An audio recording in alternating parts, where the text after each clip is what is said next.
Et salut les copintres et bienvenue dans cette nouvelle vidéo. Aujourd'hui, on va parler lumière. Et oui, l'objectif de cette vidéo va être de voir comment on fait des effets de lumière. Alors, les méthodes qu'on va voir tout de suite s'appliquent un petit peu partout, c'est évidemment pas les seules, mais l'objectif de la vidéo, c'est de faire des effets style OSL sans aérographe. Oui, car j'ai remarqué que les vidéos sur YouTube, souvent quand on parle d'OSL, ça utilise de l'aérographe, et puis je me suis dit tout le monde n'en a pas, donc c'est parti, on va faire ça uniquement au pinceau. Alors pour ça, on va utiliser une figurine de Redwin, qui est un personnage de la BD Nain du monde d'Aquilon. Cette vidéo, elle est sponsorisée par les éditions Atacus, qui m'ont fourni la figurine pour me permettre de faire la vidéo. Un grand merci à eux.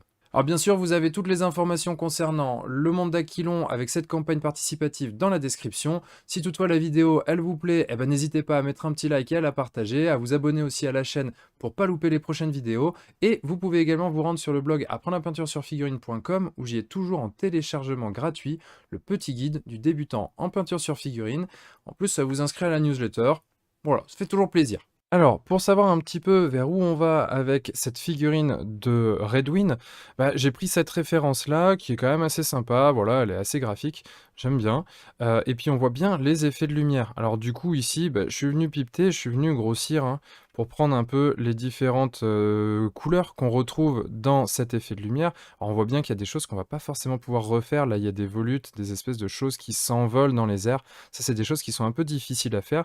Quoi qu'il en soit, déjà, se caler sur les couleurs, c'est quand même une chose qui est assez intéressante. Et donc du coup, une fois qu'on pipette correctement, voilà, on voit qu'il y a à peu près ces teintes-là, donc on va réutiliser ça sur notre figurine. Ceci étant dit, moi je vais partir quand même sur des versions un poil plus saturées que ça, histoire que l'effet soit encore plus waouh.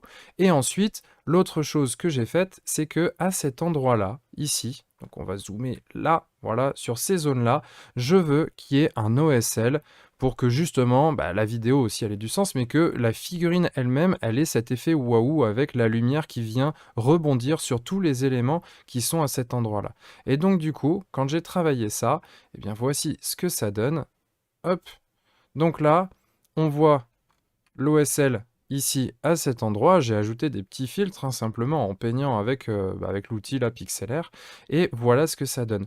Donc on voit bien ici la construction de l'OSL où la lumière se dirige tout le temps de la même direction, dans la même direction, pardon, avec des rebonds qui se font sur toutes les surfaces qui vont être face à la lumière et non pas celles qui sont à l'opposé de la lumière. Donc là, ici, sur cet objet-là, on va vraiment avoir un rebond qui va être sur le côté. Ici, on va avoir un rebond qui va être dans l'angle inférieur. Ici, on va être sur le bas. On va avoir ensuite les plis là de ce bout de vêtement en tissu qui vont être sur les reliefs éclairés par la lumière. Ça déjà, c'est quand même une bonne chose à faire puisque ça nous permet de savoir un peu vers où on va et de le reproduire plus facilement sur la figurine. Ensuite, vous voyez, j'ai pipeté pas mal de couleurs par-ci par-là pour savoir où je voulais aller avec les autres teintes, donc que ça soit ici par exemple la peau, ici plutôt sur tout ce qui va être les cheveux, les métaux, et ici on voit aussi que j'ai fait ici sur l'OSL, et donc du coup plutôt sur la partie du vêtement en tissu là, en cuir en tout cas ça ressemble plus à un vêtement en cuir marron, et donc du coup ça me permet de savoir quelles sont les couleurs que je vais utiliser pour réaliser encore une fois cette OSL sans me tromper. Alors, l'objectif de cette vidéo, c'est de faire à la fois les effets de lumière sur l'épée ici, mais aussi et surtout de faire l'OSL. Donc j'ai déjà fait les effets de lumière ici avant de coller la main, parce que sinon c'était très peu accessible.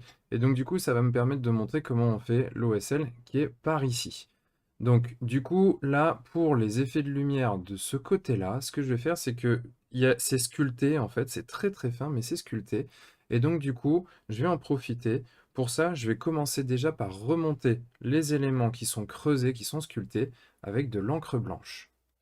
Alors, vu que c'est sculpté, je vais en profiter avec cette encre. Ce que je vais faire, c'est que je vais la diluer de moitié, moitié encre, moitié eau. Comme ça, du coup, quand je vais la poser sur la figurine, ça va être beaucoup plus fluide. Et donc, du coup, ce que ça me permet de faire, c'est d'en mettre une bonne quantité. Hop. Puis ensuite, de pousser les pigments pour que ça ne vienne vraiment que dans les creux et que ça ne marque que les éléments sculptés, de manière justement à laisser la surface, elle, bien foncée, bien sombre, et donc du coup donner cet effet de lumière. Hop. Et on peut venir ensuite éliminer l'excédent en poussant comme ceci. Et donc là, on voit que ça a vraiment marqué uniquement les creux. Donc ça, c'est une étape qu'on va avoir besoin de faire au moins 2 fois, si c'est pas 3, parce que là, pour l'instant, c'est très blanc, mais une fois que ça sèche, bah, ça l'est vachement moins. Donc comme je le disais, après un premier passage, on voit bien que, bah, en fait, c'est pas du tout aussi marqué que ça l'est quand c'est pas sec. Tout simplement parce que quand c'est pas sec, on a la brillance, tout ça, qui fait que bah, c'est plus clair. En plus, le blanc, ça a tendance à vachement, bah, justement, se ternir, s'effacer au séchage. Donc, on va tout simplement faire cette étape autant de fois que nécessaire. Alors là, ça va vraiment dépendre en fait de la dilution, de la fluidité de base et de l'intensité de base de l'encre.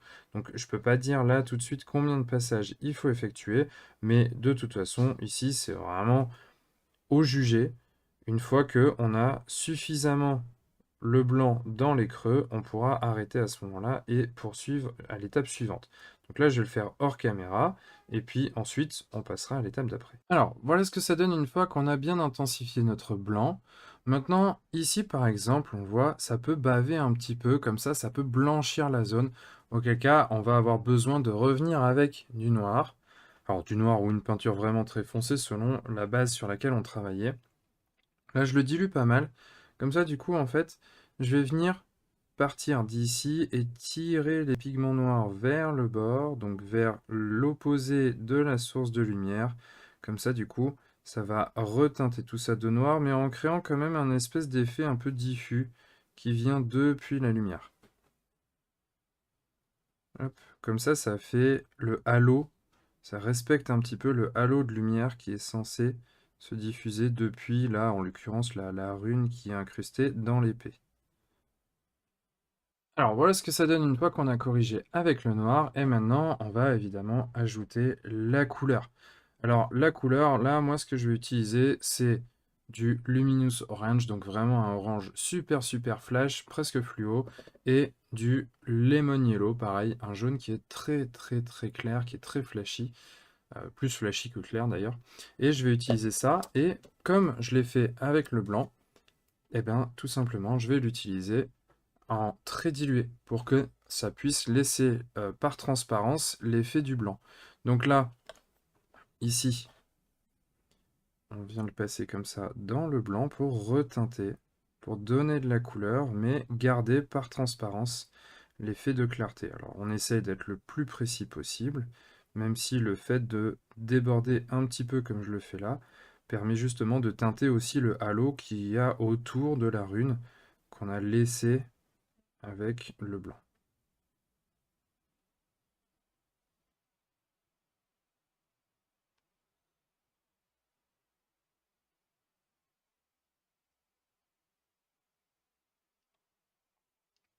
Comme pour le blanc, on va pas avoir l'effet escompté en un seul passage. Et là, on va vraiment pouvoir jouer parce qu'on est sur des couches qui sont assez fines, qui sont plutôt de l'ordre du glacis slash la vie. Et donc, du coup, on va pouvoir jouer entre les deux couleurs qu'on a sélectionnées pour justement ajuster la teinte là où on veut que ça soit plus jaune, là où on veut que ça soit plus orange. Et on va aussi pouvoir, avec des petits glacis comme ça, on va pouvoir déborder à côté sur les autres zones qui sont très proches de la source de lumière pour faire l'effet lumineux et du coup avoir cet effet un petit peu plus d'OSL qui vient colorer les parties qui sont juste à côté de la source de la lumière. Donc là par exemple, je vais refaire un passage avec mon orange pour renforcer les zones en orange et je viendrai ensuite faire un passage jaune plus restreint pour faire comme, encore une fois, quelque chose de chaud, une lumière chaude qui va du coup avoir un cœur plus chaud, plus haut en température avec du jaune. Et voilà ce que ça donne une fois qu'on a fini les différents passages avec les petits glacis, comme je le disais. Donc là, moi, pour accentuer cet effet de lumière, presque comme si c'était du feu incandescent un petit peu, je suis venu voilà, rajouter des pointes de jaune ici, là, à certaines intersections, pour que ça fasse une variation de couleurs. Et ensuite, comme je disais, j'ai accentué progressivement par des petits glacis un effet de lumière qui, comme ça, vient cercler la rune en elle-même pour avoir comme un petit OSL là qui vient toucher cette zone-là, ou là par exemple tout autour de cette rune ici. Donc là maintenant, on va passer à l'OSL au niveau de l'intérieur ici. Et un énorme merci aux éditions Attacus qui m'ont proposé de sponsoriser cette vidéo et sans qui, bah du coup, ça n'aurait pas été possible de la faire. Alors Attacus, on va voir tout de suite plus en détail de quoi il s'agit, mais si vous aimez la licence des Mondes d'Aquilon, il y a moyen que ça vous titille un petit peu. Attacus, c'est une marque française spécialisée dans les statues de collection depuis 97 avec notamment la licence Star Wars depuis 24 ans, qui lance aujourd'hui un nouveau label, Attacus Craft, avec une campagne de financement participative et une première licence issue des BD du monde d'Aquilon chez les éditions Soleil. Donc on va retrouver des univers et d'heroic fantasy, orques et gobelins, nains, elfes, mages, avec en l'occurrence les personnages les plus emblématiques au travers de 7 figurines exclusives dans cette campagne, qu'on va retrouver en format 4 cm, 7,5 ou 12 cm. Si vous êtes intéressé, n'hésitez pas à vous rendre sur le site attacus.community. Alors, pour cet OSL à l'intérieur qui est ici, on va commencer, et donc on voit bien que j'ai laissé toute la zone ici beaucoup plus sombre, de manière à ce que justement l'OSL ressorte bien correctement.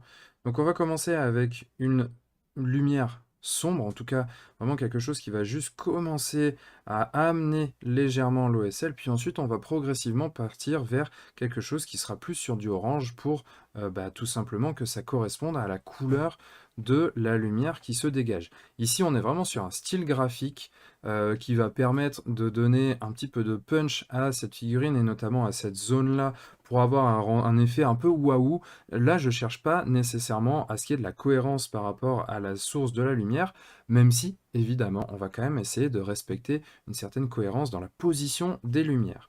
Alors, la première chose qu'on va utiliser, c'est un marron, parce que ici, quand même, on est très très sombre. Donc, on va commencer à monter un tout petit peu en valeur avec un marron pour amener doucement vers du orange. Donc, pour ce marron, hop, on va venir remonter une première fois les zones qui vont être touchées au niveau là j'allais dire de la jupette, du pagne qui est devant. Hop, ici donc, on va être touché à cet endroit-là. À cet endroit-là, alors, hop, que je fasse pas de bêtises. Ici, comme ça, et comme ça. Donc là, j'ai juste posé les endroits. Maintenant, évidemment, je vais étirer ces lumières. Parce que là, on va avoir besoin de monter bien plus haut. Il faut la place pour les deux autres. Donc je les étire un petit peu comme ça, sur le côté. Au niveau du métal, par contre, je vais passer directement à la deuxième étape parce que le métal étant plus réfléchissant, il y a moins besoin, je pense, de teinter d'abord comme ça avec ce marron. Là, on est quand même vraiment sur un vêtement qui de base justement est marron. Et donc du coup, on a besoin de passer par un marron orangé. Ça va être beaucoup moins le cas sur le métal. Donc voilà ce que ça donne pour cette première étape. C'est encore très sombre hein, pour le moment. Ça va venir s'éclaircir dans un second temps. Donc deuxième étape, on va passer sur du orange brown. Donc là, on est sur quelque chose de vraiment à mi-chemin, on va dire, entre du marron et du orange, d'où le nom. Et donc, on va continuer notre éclaircie en remontant un petit peu moins haut, en réduisant notre zone de travail. Donc, on a toujours le point d'impact de la lumière qui va être au même endroit. Donc ici, on est à cet endroit-là. Ici, on est là. Ici, on est là. Donc on a notre impact de la lumière, mais évidemment, on va également l'étendre un petit peu, mais en l'étendant moins qu'avant, on va rester dans la zone précédente, on va rester vraiment à l'intérieur. Il faut absolument qu'on continue à voir le marron précédent qui fait la transition. Donc là, on commence à voir sur le cuir, là, justement, cet effet de lumière qui commence à se dessiner. Mais ça fait pas tout à fait naturel, on ne le comprend pas réellement. Tout simplement parce que je ne l'ai pas encore fait sur les autres parties qui entourent cette zone-là. Donc là, bah, je vais le faire tout de suite avec ce orange brown. Je vais le faire sur les métaux. Donc là, ici, bah, typiquement sur la boucle de la ceinture, ici, on va avoir un rebond de lumière qui va faire l'angle, comme ça.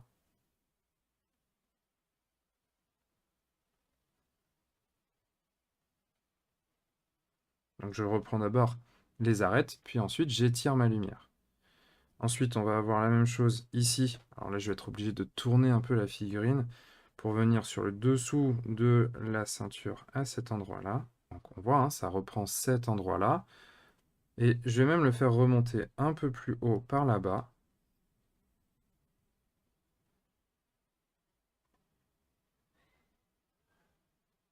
Voilà. Donc je le fais remonter jusqu'au coin là-bas. Et par contre, évidemment, il me faut également diffuser cette lumière. Donc là, je dilue un tout petit peu plus ma peinture et je vais partir comme ça du haut vers l'endroit de la lumière. Comme ça, je pousse mes pigments vers le bon endroit, de manière à concentrer la lumière vers l'endroit qui est l'endroit le plus fort, à savoir l'arête. Donc là, voilà, on obtient quelque chose comme ça. Ça commence à se dessiner, mais il va nous manquer aussi cette pièce-là, petite pièce en métal ici, hop, qu'on va reprendre sur le côté, comme ça. Alors après, ici, c'est vraiment une question de goût. Par rapport à ce qu'on veut faire, est-ce qu'on veut remonter davantage encore? Par exemple, on pourrait très bien faire un petit effet de lumière sur le dessous, là, ici, du pec. Par exemple, par là. Hop, un peu plus léger, parce que c'est quand même beaucoup plus loin. Donc là, je reprends que l'arête.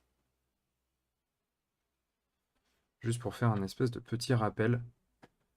Petite touche très légère. On va pas aller aussi violent, on va dire, que la zone qui est ici, qui est vraiment la zone qui prend, pour le coup, la lumière pleine balle.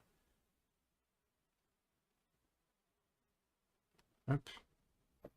Et donc du coup, on va maintenant monter avec du orange encore plus clair, en raccourcissant encore une fois, tout simplement la zone d'application. À noter quand même que pour le choix du orange que j'utilise ici, on est sur un orange qui est moins pétant, qui est moins saturé que le orange que j'ai utilisé pour la lumière, qui est la lumière elle-même. Alors là, ici, à la vidéo, ça se voit pas énormément la différence, mais vraiment, il y a une grosse différence de saturation entre les deux.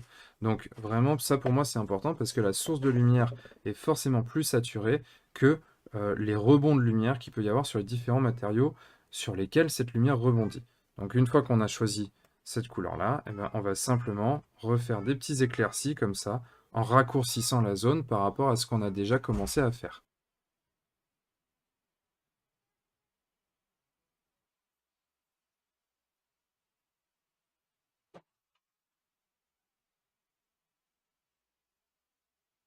Et voilà ce que ça donne une fois qu'on a fini de remonter avec le orange le plus clair. Alors maintenant, en fonction de l'effet escompté, si on veut avoir quelque chose de plus fantastique, on peut aller chercher des peintures qui sont encore plus saturées. Moi, là, j'ai voulu rester, entre guillemets, assez sobre. Et voilà ce que ça donne. Et voilà les copains, c'est fini pour cette vidéo, j'espère qu'elle vous aura plu, j'espère que vous y aurez appris des choses. Moi j'ai trouvé l'exercice intéressant parce que du coup ça permet aussi, le fait de le faire au pinceau et pas à l'aérographe, de se poser un petit peu plus les bonnes questions, de le construire peut-être aussi en amont sur cet outil qui est pixelaire pour ensuite le reproduire et du coup arriver à mieux comprendre où doivent se poser les différents éléments. Donc du coup ça se fait un petit peu moins tout seul qu'avec l'aérographe, ça c'est plutôt une bonne chose. Juste pour, voilà, pour intégrer le process, pour intégrer la réflexion. Notamment, par exemple, le fait qu'il faut mieux laisser la zone où il va y avoir l'OSL en sombre pour ensuite construire son OSL et donc sa lumière, de manière à ce que cette lumière ressorte davantage. Bref, des petites choses comme ça qu'on apprend en pratiquant. En attendant, voilà, moi je vous laisse avec en toile de fond les images finales de la peinture de Redwin. Encore une fois, j'espère que la vidéo vous aura plu. Moi, je vous souhaite une très très bonne soirée et d'ici à la prochaine vidéo, bien évidemment, n'oubliez pas de mettre des couleurs dans votre vie. Ciao!